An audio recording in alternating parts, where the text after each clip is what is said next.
Geraint Thomas was racing in his 9th Tour de France. There was a time when Geraint Thomas appeared to be blessed with talent but cursed by the rider it made him. A man described by Sir Dave Brailsford as the rider who could do everything, a racer who seemed destined instead to ride for others, who kept crashing when openings came. Down on the final descent of the Olympic road race in 2016, down twice at the Tour de France in 2017, down when in wonderful form at the Giro d'Italia the same year. Your chances in elite sport come fast and slip away faster.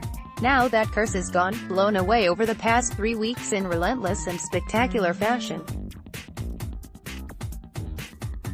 In its place, a certain giddiness, a happy disbelief, a triumph bigger than any of those disappointments combined.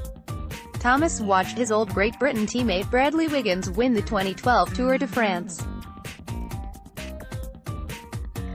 He has helped Chris Froome to the podium in Paris 3 times, once having ridden for 20 days with a fractured pelvis. He has stood aside so Froome could chase other Grand Tours that Thomas might otherwise have won. At 32, an age when riders start looking over their shoulder at younger, fresher talents, Thomas's reward has come. And when he stood on the Champs-Élysées on Sunday evening, blinking at the hundreds of photographers and thousands of fellow Welshmen who had travelled to witness the coronation, his happiness was shared far beyond. Some sporting heroes seem to have landed from another world. Thomas inhabits the same one as all of us. His first bike as a kid was a cheap mountain bike called the Wolf. On the handlebars, he had a small box that made big noises: police sirens, ambulances, fire engines. He rode it to the park with his little brother and dad to play football and rugby. When he was given his first pair of cycling shorts, he had no idea you weren't supposed to wear pants under them.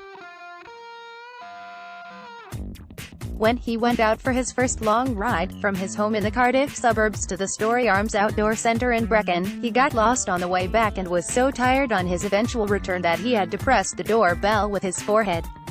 When his mum realized the cycling thing wasn't going away, she used to fuel her son the night before rides with barbecue spare ribs and egg fried rice from the local Chinese takeaway, and with jam sandwiches wrapped in foil for the adventure itself.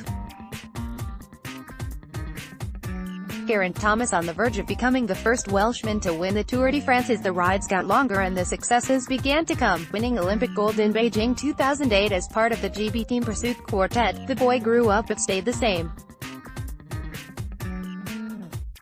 He shared a house with Mark Cavendish and Ed Clancy near the National Cycling Centre in Manchester and was berated by Cavendish for not washing up to sufficiently exacting standards. He rode the same roads as all the amateurs and weekenders in the Northwest, the Cat and Fiddle climb out of Macclesfield, the brickworks out of Pottwrigley, Winnets Pass, Holmus. The Tour de France was both real and impossible. When Thomas rode for the first time, as a junky 21-year-old in the colours of the struggling Barlow World team, he found the pace of it baffling. Sent back to the team car mid-stage to fetch water bottles for his teammates, he could only get back to the peloton by lobbing all the bottles away.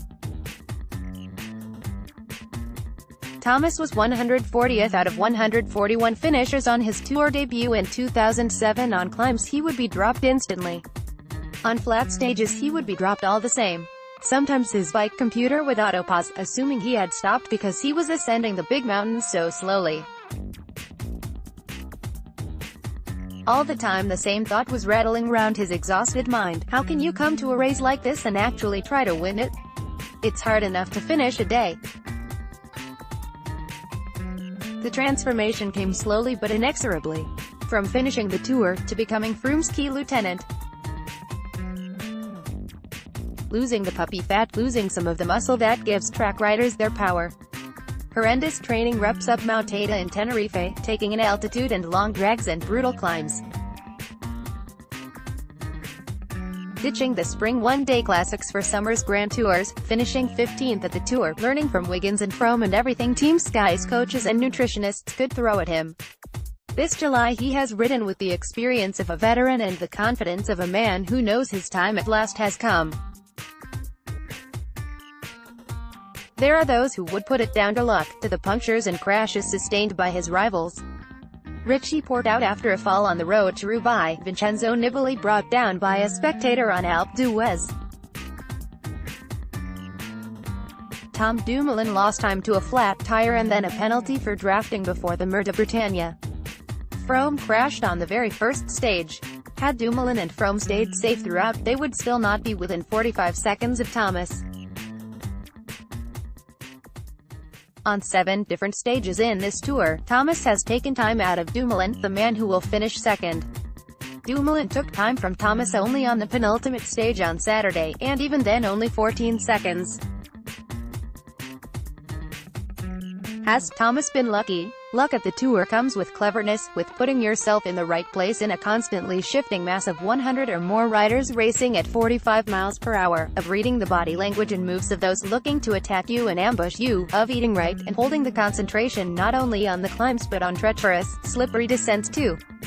Luck comes from reconnoitering mountains and throwing yourself into the brutal training sessions that can get you through them. Thomas had ridden the time trial course 3 times weeks before the Tour began. Sky have once again been the dominant team at this race. They have won each of the past 4 Grand Tours, and 6 of the past 7 Tours de France. In riders like Michał Kwiatkowski and Egan Bernal, they have domestiques who would be outright leaders at other teams. Geraint Thomas won 2 stages in this year's Tour de France. Thomas would not have won this race without Sky. Sky would not have won 3 other tours without Thomas. You invest and you work and you accept the dividend that comes your way.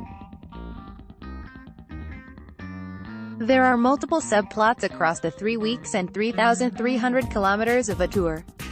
Some flare brightly before dying away like meteors across the night sky. The early sprint stage wins of Fernando Gaviria and Dylan Groenewegen, the redemption of John Degenkolb on the cobbles of Roubaix. Some light up the darkness for longer. Thomas's successes, first in the breathless summit finish on La Rosière, then the unforgettable win up the iconic hairpins of Alpe d'Huez, have burned his name into the firmament. The extraordinary could not have happened to a more down-to-earth man. The Tour has not always been blessed nor enhanced by its victors. There are asterisks where some winners once were in questions over others. Thomas may never win another Grand Tour, but he will remain the inadvertent anti-Lance, always amiable, usually praising others first, never cocky, consistently self-deprecating. He will probably struggle for some time to accept that he has finally won his sport's greatest prize. The Tour in turn should feel grateful that the kid who started on Caerphilly Mountain, who first fell in love with cycling on the Regos, a climb that starts by a South Wales industrial estate and rises past an old colliery, who respects this race's traditions and who learned how to tame it, has now claimed its greatest prize as his own.